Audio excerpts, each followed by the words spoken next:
Mix by AG recording studio. देखनी हो जब से हो गलिया पतिल दीवाना बाटे दिल दीवाना बाटे दिल देखनी हो जब से हो गलिया पतिल दीवाना बाटे दिल दीवाना बाटे दिल खुशिया के फूल गइला आजुए नुखिल खुशिया के फूल गइला आजुए नुखिल दीवाना बाटे दिल दीवाना बाटे दिल। आप सुन रहे हैं एजी एंटरटेनमेंट की धमाकेदार प्रस्तुति। खुशिया के फूल गइला आजुए नुखिल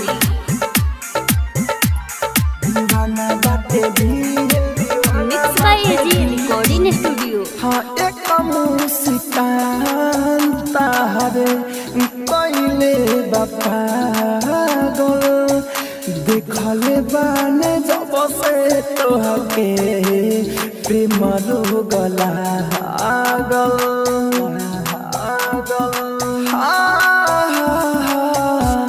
एक मुस्कान तारे कइले बापागल देखले बानी जब से तोहके प्रेम रोग लागल रूप के बड़ाई करी बोल के न जाने हो सिनले लो चाना मरे बजाई के छागल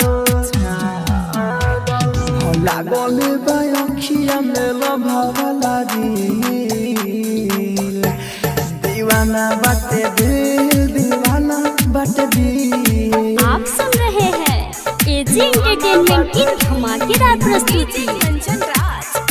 खुशिया के फूल गइला आजुए नुखिल दीवाना बाटे दिल mix by AG recording studio. सताहू में लागे तू पदियन तेरा हानी गुडू गोल डेल कहे राहुल राजा धानी ओ सताहू में लागे तू पदियन के रानी गुडू गोल डेल कहे राहुल राजा धानी साचो में जान तोहरे नबा कौन जोड़ा हो दिलवा में घर में अपना बसा ले बानी उड़े जब के सिया तला गेला झील दीवाना बाटे दिल दीवाना